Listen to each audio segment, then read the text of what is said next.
Jadi misal kita rembukan nih ngobrol kayak gini, lo fan-fan aja nih ketika nongkrong, lo enak aja sama gue. Emang yang namanya manusia men, kita bukan robot yang ngomong sama tembok yang 3, 2, 1, action. balik lagi Di balik lagi di Markempot Ngobrol. balik lagi di Markempot Ngobrol sampai kempot. Ntar keluar sarapan, baru nggak? Kita punya spilan meme-meme yang gak jelas sih sebenarnya ya. Kita balik lagi ya, kita udah seminggu lebih ya kayaknya nggak lama ya. Pasti kangen Mas banget aku juga. Karena kemarin kita kan sampai kempot kan ya, jadi kan malam.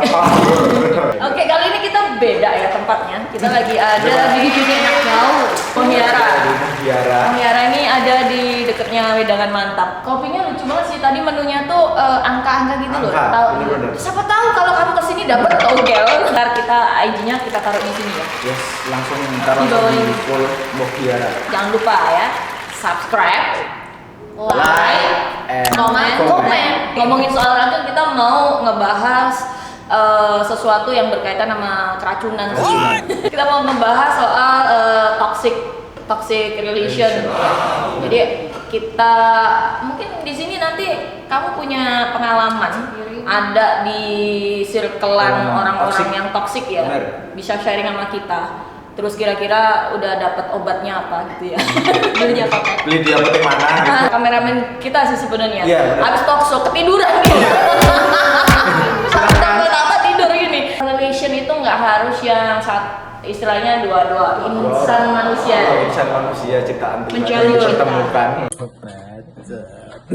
Yang namanya hubungan itu kan berarti lebih dari satu ya. Kalian pernah nggak sih kejebak di dalam toxic relation atau circle yang beracun gitu lah? Lu kan umur lu kan udah tua nih, iya kan? Lu karena di sini lu paling tua, sudah memakan asam garam, asam lambung, asam neraka. Ya, lu baik di depan gua, tapi di belakang gua ya lu ngomongin jelek gitu.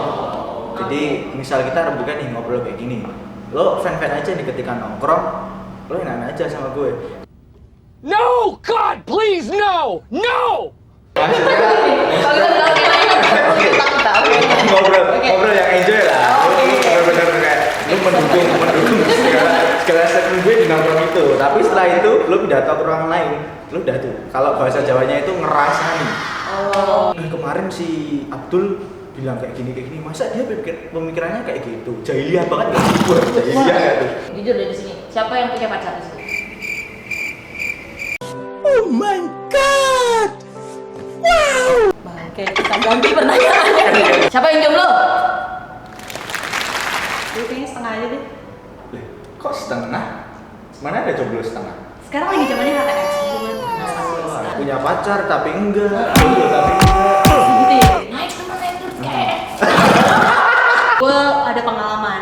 Habis jalan sama cowok. Asik. Nah, udah nih, udah mau pulang. Dekati kosan gue dia bilang, kok mulai sih? Aduh kata gue, lagu lama ini kan. Bisa ke kamar mandi nggak? Ada kode.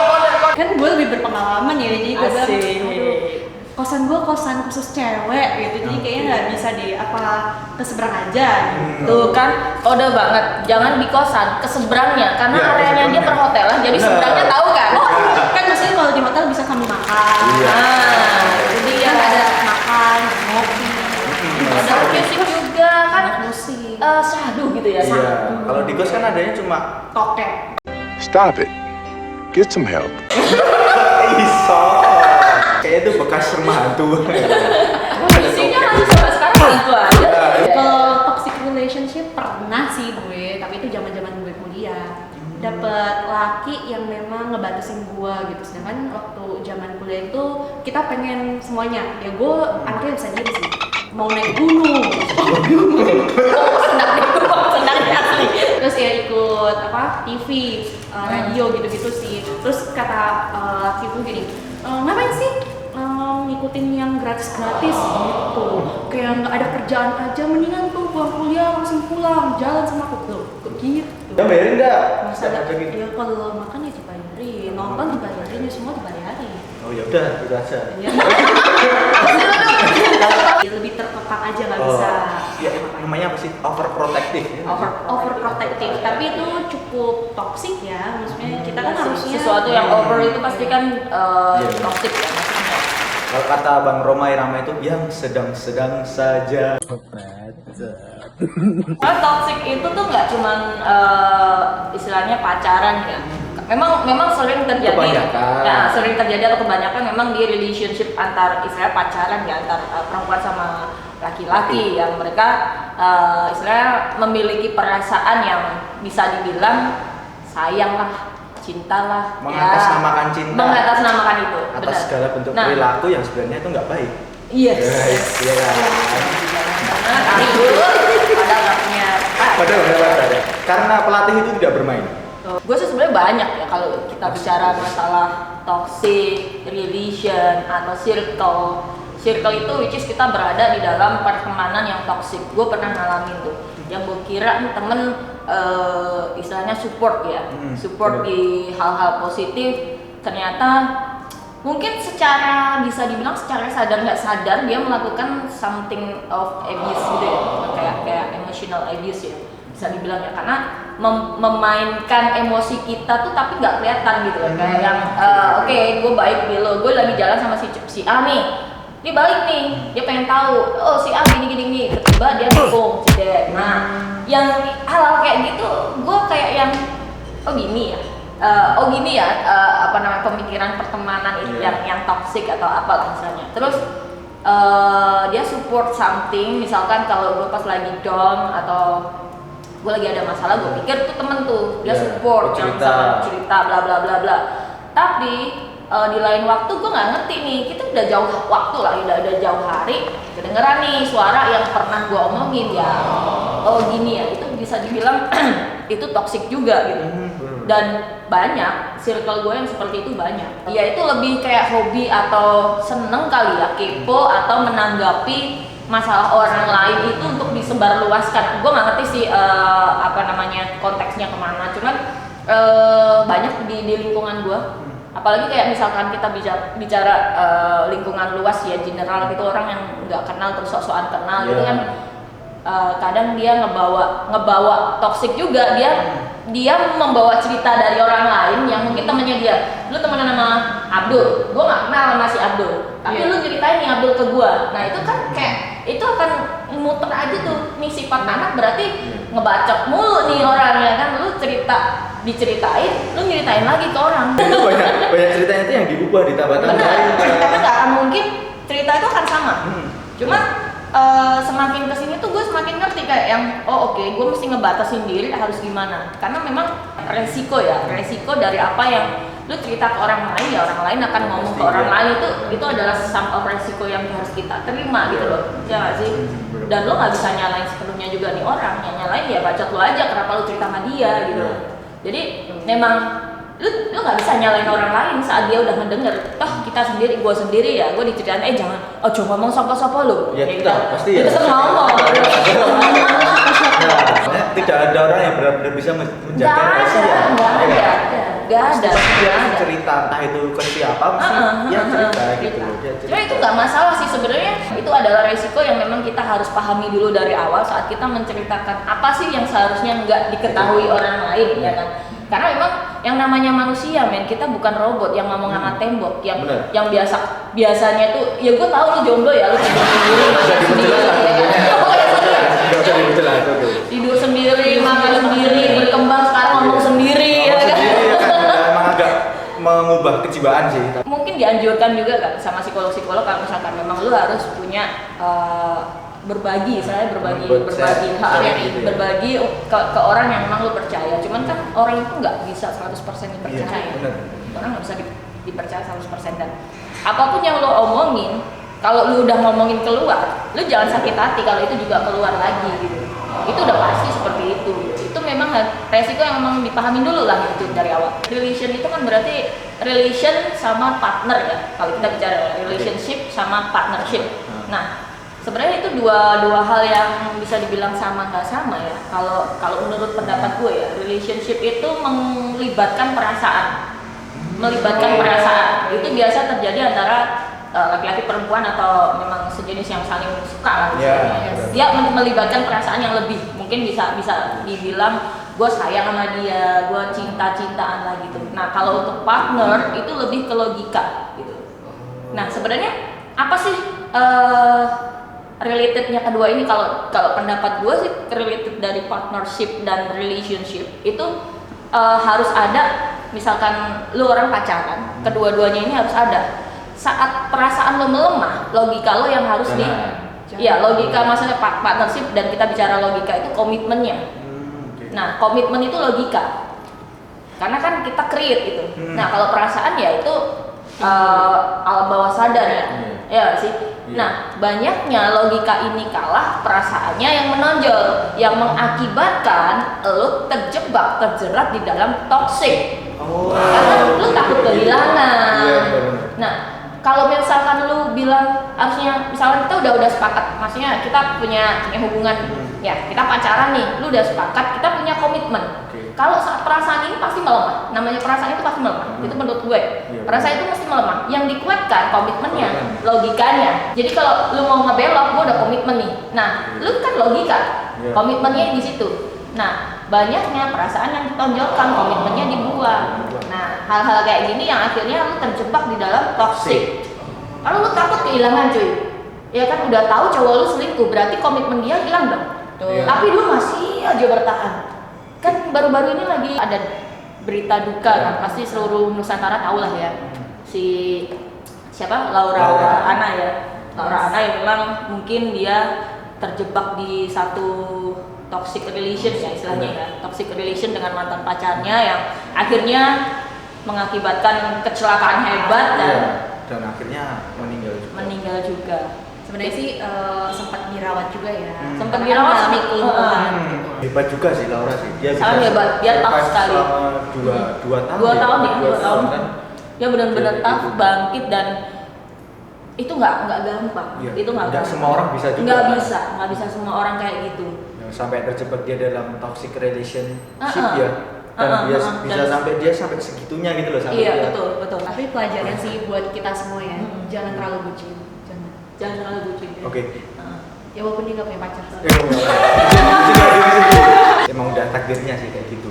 Kalau misal toxic ya, menurutku kan arahnya jadi subjektif gak sih? Jadi terkadang yang menurut orang itu dia nggak toxic, tapi bagi orang lain tuh dia tuh sudah toxic gitu. Misal kayak overprotective tadi, kayak posesif. Mungkin menurutku enggak ya, Mas. Si orang yang memprotek ini enggak ya? Memprotek ini enggak, tapi menurut orang lain kan, lu ngapain sih sampai bener-bener lu harus nurutin sama pasangan lu? Padahal dia aja masih pacar lu gitu loh. Jadi dan itu menurut dia udah toxic kan. Enggak semua hal buruk itu bisa dikatakan toxic, dan enggak semua hal baik pun bisa dikatakan nggak toksik juga. Kenapa lu bisa keluar? Lu udah putus belum sih? Atau maksudnya ya sama yang overprotective itu. Untungnya orangnya udah ke benua lain. Oh, udah ke benua lain. Okay. Anggap aja lost contact, lost relation. Ya kan? Iya benar. LDR kejam guys. LDR kejam guys. Kenapa? Kenapa? Karena kita tidak punya. Anggap lu udah putus nih, udah gak ada kontak nih. Bukan anggap yang udah putus ya. ya. Udah putus. Nah, lu berarti kan berhasil keluar lu dari toxic yang lu alami kan? Iya. Nah, itu caranya gimana buat bisa keluar dari toxic itu? Ditunjukin, sini pintu exitnya. Oh gitu. Benar-benar. Ya gue lebih milih, ya udah memang kita bubar karena gue pengen jadi diri gue sendiri. Karena kan kalau overprotective gue jadi orang lain kan. Ya misalnya gue suka naik gunung, gak jadi naik gunung. Soalnya pernah digini, lo sampai naik gunung, kita putus. Kan gue takut diputusin. Terus lu bilang sama temen-temen lu, aku gak jadi naik gunung nih. Iya. Dimarahin pacarku gitu. Enggak, aku bilangnya dilarang orang tua gitu. Minum cap orang tua. Berbakti kepada orang tua. Lu bisa keluar tuh karena ya emang putus itu. Putus itu alasannya apa? Dia ketahuan selingkuh atau maksudnya apakah ada faktor apa sih yang mendukung lu tuh memantapkan diri untuk ya udah gue putus gitu? kayaknya memang kan kita memang udah deket dan orang tua sama-sama tahu kita udah pacaran. Sesama orang tua tuh udahlah mereka putus aja ya. Apapun masalahnya, keputusan ada dari orang tua. Apapun masalahnya, solusinya orang tua.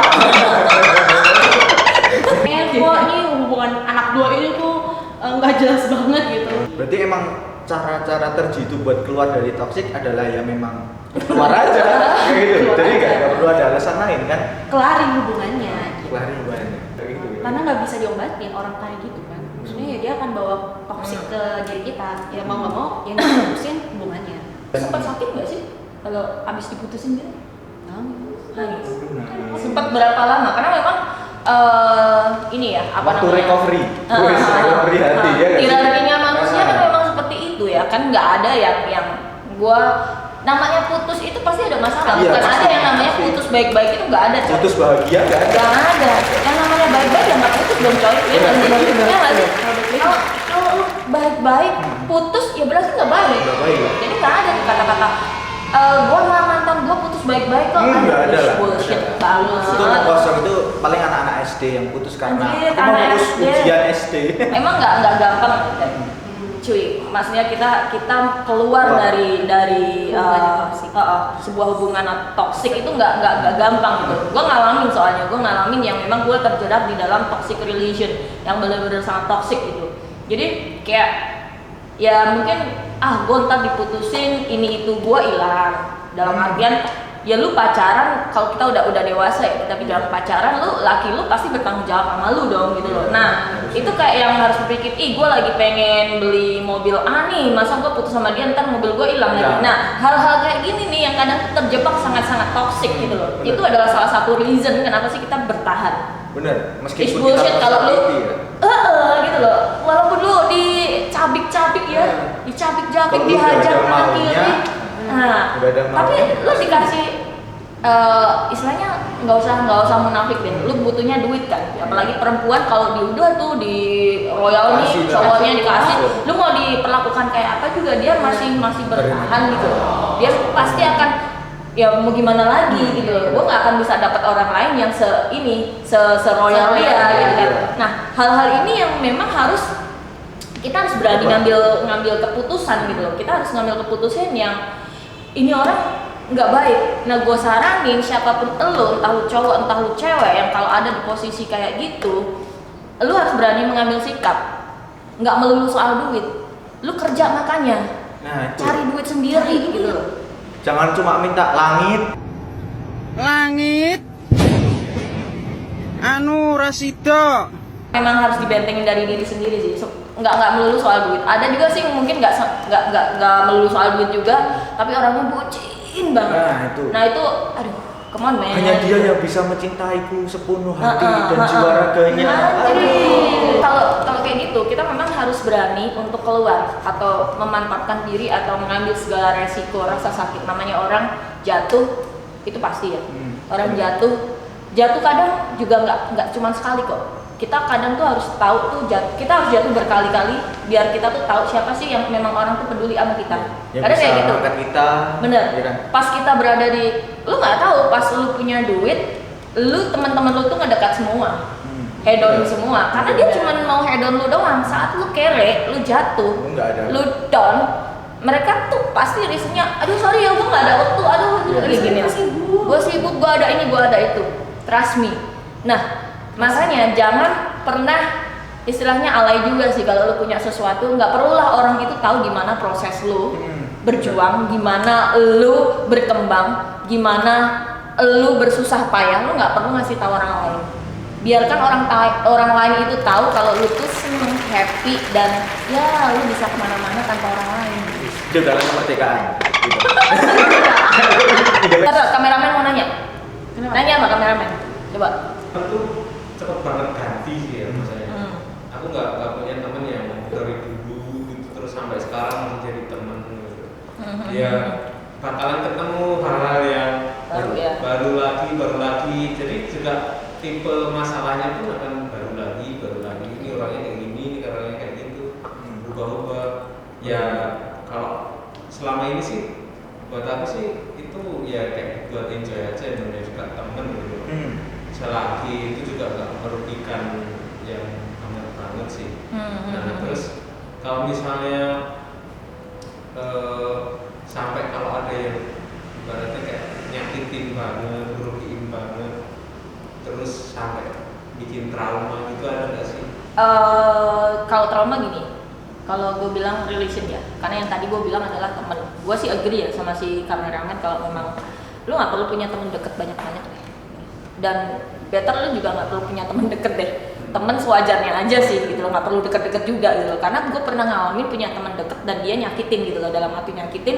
Gue di jalan sama si A yang mungkin karena dia iri atau apa gue nggak paham, tiba-tiba dia nikung. Itu rasanya tuh mantap. Makanya dari situ gue agak trauma juga kalau punya temen gitu, which is sekarang gue memang tipikalnya tuh memang benar-benar independen gitu, yang come on man, gue nggak ada lo, gue nggak masalah gitu loh. Itu yang memang bikin trauma gue, yang akhirnya gue bilang I don't care gue sama orang lain itu udah alah ngapain sih gue care sama orang lain gitu loh. Sometimes tuh gue kayak gitu loh, yang memang gue nggak sama lu nggak masalah cuy, gue nggak temenan sama lu nggak apa-apa gitu loh. Gue kemana-mana harus sendiri juga nggak masalah gitu loh.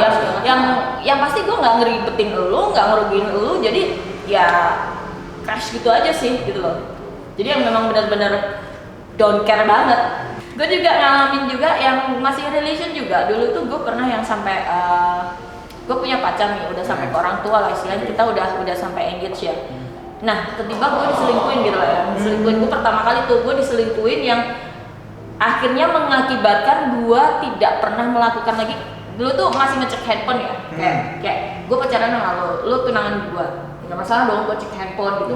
Nah saat cek handphone gue mendapatkan satu message yang memang bener-bener buat gue crash banget lah, yang kalau dibilang temen pun juga nggak bisa. Enggak, itu bukan temen sih, dia selingkuhan gitu kan. Langsung gue dari situ tuh kayak langsung kayak ngerti nggak sih, kayak dunia tuh runtuh gitu kan. Dunia masih bucin. Gue masih bucin. Itu pertama banget cuy, karena memang gue udah tunangan kan, tunangan yang kok gue nemuin kayak gini gitu. Gue nggak tahu waktu itu harus ngapain. Gue pergi dari rumahnya itu jalan yang bener-bener gue kayak hilang arah. Itu bener-bener terjadi ke gue, yang sampai detik ini kalau gue punya pasangan atau temen siapa aja, gue nggak pernah pegang handphonenya karena gue worry aja sih. Gue akan nggak usah baca. Akan terjadi karena rasanya nggak enak banget cuy, beneran. Pas lagi daripada kita nyari penyakit ini. Bener. Dan gue bukan orang tipe orang yang suka kepo gitu loh. Gue males banget ngepoin, misalkan gue jalan sama lo, gue ngepoin mantan lo atau lu selingkuhan lo, atau itu nyakitin diri sendiri kan. Kayaknya tuh gue udah nggak punya space gitu loh untuk hal-hal kayak gitu, nggak penting banget sih. Kita lihat kepentingan dia aja ya. Betul. Sama lo kalau mau masih sama gue ya gue percaya lah sama lo kayak gitu kan. Lebih sekarang tuh let it flow aja sih gue. Nggak perlu ya, lu nggak ada komitmen ya bodo amat. Lu mau ada komitmen ya ayo, enggak ya udah kayak gitu. Gue dari hubungan yang toksik itu sampai sekarang gak punya. Tapi punyanya hubungan tanpa status tadi. Iya gitu, benar. Jadi malah enak kayak gitu ya. Enak kayak gitu, ya kan? Tanya lagi dong. Nah, nih, begini nih konsepnya begini. Jangan disuruh begini konsepnya memang. Habis ngopi nih. jadi. Oke. Kalau inspirasi. Pasti punya kan ya temen, tapi kan temen dia belum tentu temen kita. Kita bisa melihat bahwa dia tuh temenan nggak sehat nih sama temennya. Lu sebagai temennya temen lu ini, lu bakal kayak ngingetin nggak sih, atau ya udah biarin aja, itu kan temen dia gitu. Padahal lu juga temenan gitu loh. Kalau pengalaman gue ya, kan sering banget nih teman-teman tuh pada cerita tentang masalahnya dia. Masalahnya. Tiap kali mereka mulai cerita tentang aku salah nggak ya dulu buat temenan sama dia, aku selalu bilang, lah menurutmu gimana? Jadi tak kembalikan ke dia, karena aku nggak tahu nih sifat orang yang dia ajakin temenan tuh kayak gimana, kan nggak tahu. Jadi ya menurut lu gimana? Kalau memang menurutmu masih bisa kamu anggap teman, ya selama kamu nyaman jalanin aja. Tapi kalau memang ada hal-hal yang memang bikin kamu nggak nyaman, ya nggak usah dianggap teman lah, tinggalin aja lah. Dan karena lebih ke arah nggak mau ngejudge sih. Orang sini tuh kayak kebiasaannya tuh nggak enakan orang. Bener. Ya nggak sih? Nggak tahu sih gue ya. Kalau emang lu lu nggak bagus ya gue bilang apa adanya gitu loh. Oh, gitu. Sama aja kalau misalkan emang gue agak ngebacotnya banyak, nyakitin ya better untuk gue gitu. Nah kebiasaan yang circle kayak yang si kameramen nanya itu kan kalau misalkan gue minta pendapat kan berarti gimana sih lu akan memberi pendapat apa sih gitu kan. Nah kalau dalam kamus gue ya istilahnya gue nggak akan ngetoksik juga kalau gue meminta lu jangan temenan sama si doi, lu jangan ini, gue toksik juga toksik, gue toksik juga gitu loh. Ya ambil untungnya aja menurut gue gitu loh. Lu memang harus hati-hati banget gitu loh, milah-milih cerita, milah-milih omongan gitu ya. Memang ini bacotnya sampai mana gitu loh. Lu tahu kalau lu ngeluh ke gua berarti lu tahu dong nih orang kayak apa gitu kan. Nah, yang bisa mau gimana ya lu sendiri. Kalau lu nanya ke orang lain, kalau lu nanya ke gua, lu ngelarang apa enggak? Gua mah bodo amat, lu mau temenan sama siapa aja urusan lu. Bahkan kalau gua musuhan sama orang, lu temenan sama musuh gua itu urusan lu gitu loh. Nah, kalau gua yang nyuruh juga, lu jangan temenan sama dia, lu udah tahu diginiin, digituin, dianoin ini. Ya gua toksik juga gitu loh kalau kayak benar. Toksik itu menurut gue ya saat kita dibuat bukan jadi diri kita sendiri. Jadi kalau misalnya kayak tadi Mbak Tessa ngelarang, Anya jangan temenan sama Abdul tuh gini. Ya berarti kan gue nggak jadi diri gue sendiri karena atas sarannya Mbak Tessa. Tapi kalau gue bisa menentukan pilihan gue sendiri, ya itu ya nggak toksik gitu. Jadi toksik itu memang, yang namanya toksik itu kan nggak kelihatan ya, racun namanya racun. Kecuali nih hati-hati nih cyanida nih. Enggak lah. Enggak, gue masih ada nih abis ini. Abis ini gue mau nambah motor gue, motorin gue. Jualan satu asik sih. Jadi buat lu ada yang terjebak dalam sebuah toxic relation, entah itu circle pertemanan atau hubungan, just ya cuma pesan gue just be yourself. Asik. Lu nggak terlahir untuk menyenangkan semua orang. Kan nggak tahu lah, pokoknya itu lah. Pokoknya apapun masalah lu, itu. apapun kesulitan lu, racun macam apa yang sedang lu hadapin. Bener. Jawabannya orang tua. Solusi semua insan di dunia.